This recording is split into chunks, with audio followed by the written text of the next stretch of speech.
Gloire au Père et à notre Adon Yeshua, son Fils, et que l'Esprit Saint soit sur vous. J'aimerais vous rappeler la parole de notre Seigneur Adon Yeshua en Matthieu 7, verset 21.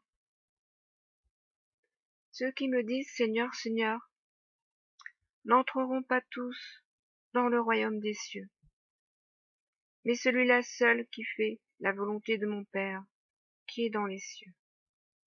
Nous voyons ici que Yeshua nous dit que ceux qui entreront dans le royaume des cieux sont ceux seuls qui font la volonté du Père. Donc lorsque certains vous disent qu'il suffit juste de croire pour être sauvé et entrer dans le royaume de Dieu, ceux-là ont oublié les autres paroles du Seigneur. Mais celui-là seul qui fait la volonté de mon Père qui est dans les cieux. Faire la volonté de Dieu, mes frères et sœurs. J'ai fait déjà plusieurs audios, plusieurs témoignages sur la volonté de Dieu. Comment Dieu met sa volonté dans notre cœur. Vous pourrez retrouver les liens dans la description de la vidéo. Je vais vous renvoyer vers des anciens témoignages que j'avais faits, qui sont bien sûr toujours d'actualité dans la foi que nous gardons en notre Seigneur. J'aimerais ici vous dire comment Dieu met sa volonté dans notre cœur. Il est dit qu'il a gravé ses paroles dans notre cœur. Il est dit en Jérémie 31, cette alliance nouvelle qu'il traitera avec nous, qu'il le fera ainsi. Je mettrai ma loi au-dedans d'eux, je l'écrirai dans leur cœur, et je serai leur Dieu, ils seront mon peuple. C'est parce que Dieu a mis sa parole dans notre cœur que nous connaissons sa volonté. Il est clair que la parole de Dieu est son enseignement. Il est clair que lorsque l'on parle de loi, de Torah, il est question d'enseignement. Et ce que nous enseigne Elohim, c'est sa volonté. Depuis le début de la Genèse jusqu'à la fin des temps, il est question de la volonté de Dieu, qui est annoncée et qui s'accomplit. Alors il y a la volonté de Dieu qui est annoncée pour le monde et qui s'accomplit dans les temps que Dieu a fixés, et il y a également la volonté de Dieu qui est annoncée et qui s'accomplit pour l'homme, et je dirais même en l'homme, car lorsque le Père accomplit sa volonté, il l'accomplit en nous, dans notre cœur. Nous sommes les participants de cette volonté, tout comme Yeshua, son Fils, participait à la volonté du Père, dans une totale obéissance. Il disait bien, je ne viens pas faire ma volonté, mais celle de mon Père. C'est pourquoi il nous dira que ceux qui entreront au royaume des cieux, ce sont ceux qui auront fait la volonté du Père. Ceux-là seuls, même, il dit.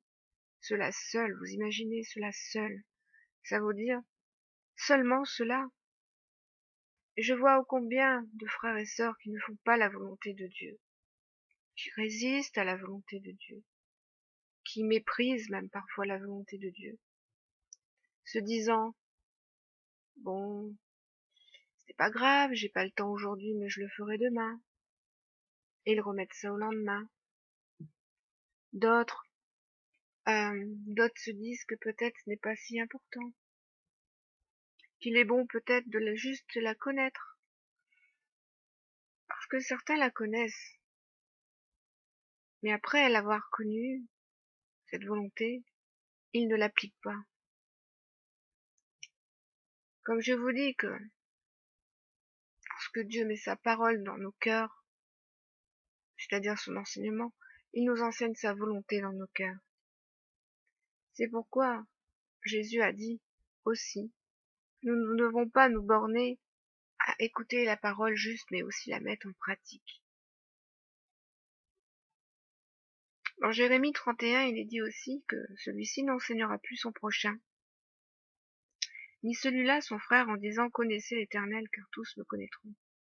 On voit ici que le fait que Elohim grave sa parole dans nos cœurs fait que nous le connaissions.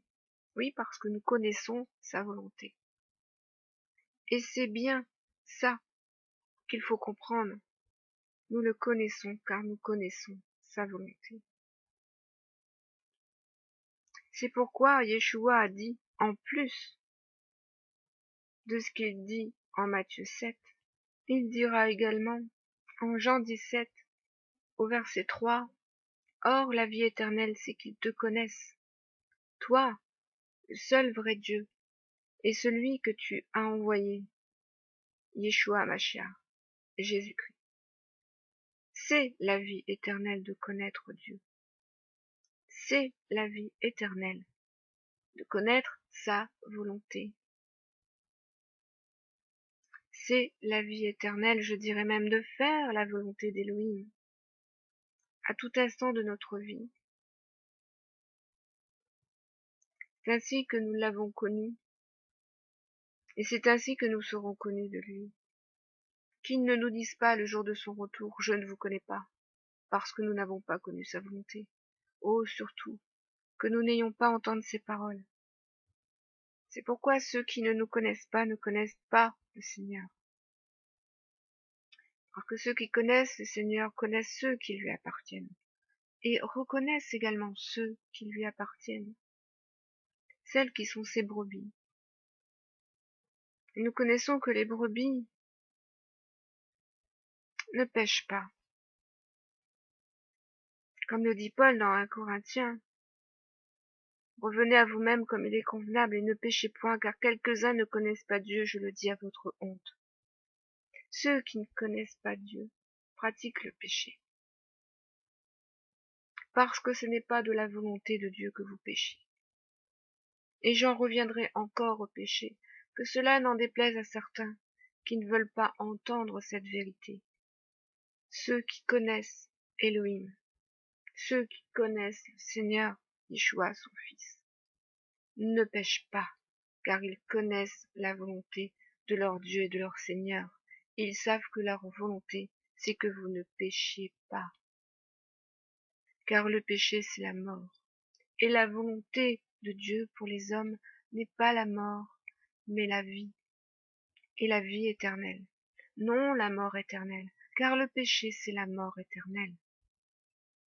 C'est bien pour cela que le Fils de Dieu est venu, pour vous délivrer de cette mort.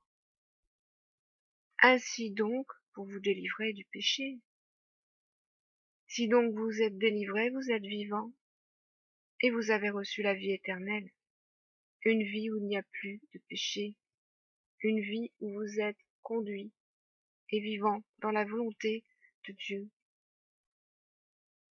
Et la volonté de Dieu est sans péché. Et si c'est la volonté de Dieu qui agit dans vos membres à présent, et c'est la volonté de Dieu qui doit agir dans vos membres à présent,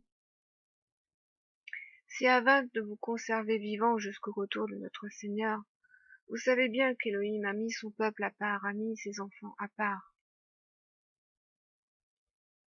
Déjà parce qu'il nous a séparés des ténèbres, pour nous mettre dans la lumière de son Fils, parce qu'il nous a séparés de la mort, pour nous mettre dans la vie de son Fils, parce qu'il nous a séparés du péché, pour nous réconcilier avec lui.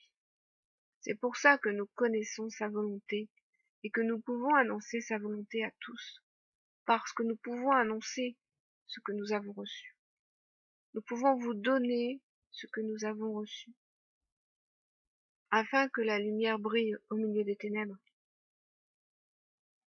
et afin de faire resplendir la gloire de Dieu. Nous avons pris part à une vocation céleste, parce que nous avons été appelés à être saints, parce que là aussi c'est la volonté de Dieu, cette volonté qu'il a mis dans notre cœur. Soyez saints comme je suis saint.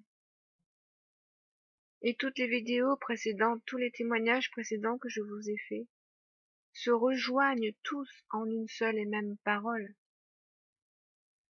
celle que le Fils vous a donnée en Matthieu 7, 21. Ceux qui entreront dans le royaume de Dieu, ce sont ceux-là seuls qui font la volonté du Père. Ne pas pécher, être saint. Tout cela, c'est la volonté du Père pour nous, afin qu'il soit glorifié. Car n'oubliez pas que en nous, il se glorifie. Et nous savons que la gloire de Dieu chasse toutes les ténèbres de nos vies. Nous savons que la gloire de Dieu chasse toutes les ténèbres de nos cœurs. N'oubliez pas aussi que le Seigneur a dit en Luc 6, « Pourquoi m'appelez-vous Seigneur, Seigneur, et ne faites-vous pas ce que je dis ?» Alors nous savons très bien, frères et sœurs, que nous reconnaissons ceux qui sont des nôtres. Car certains proclament connaître Dieu, et pourtant ils le renient par leurs œuvres, parce que leurs œuvres sont mauvaises.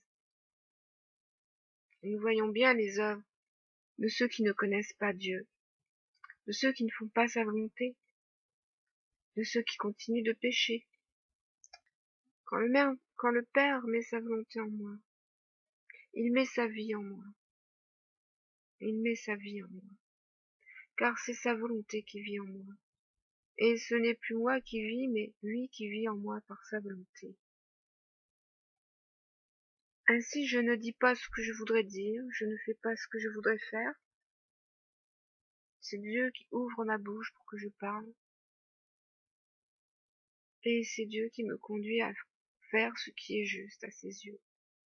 Comme des instruments de justice, a dit Paul, nous devenons entre ses mains des instruments de justice pour sa gloire. Des vases qu'il a fait selon sa volonté, car nous sommes le vase, il est le potier. Et nous ne sommes en rien responsables de ce que nous sommes devenus, car tout est l'œuvre de Dieu. C'est lui qui nous a formés, c'est lui qui nous a fait, selon sa juste volonté, et oui, encore sa volonté, et selon la volonté qu'il a mis en son Fils, et que le Fils a fait, en totale obéissance, afin qu'il puisse être glorifié. Alors lorsque le Père met sa volonté en moi, c'est parce qu'il m'appelle à le glorifier dans ma vie, comme il veut être glorifié. Non pas comme moi je voudrais le glorifier, mais comme lui veut être glorifié. Parce que Dieu ne veut pas que nous le glorifions à notre manière. Dieu veut que nous fassions sa volonté, je vous l'ai dit. Et il veut que nous le glorifions comme il veut être glorifié. Parce qu'il est Dieu. Et lui sait mieux que nous comment nous devons le glorifier. Ainsi nous ne lui rendons pas un culte comparable à ce que font certains religieux, non.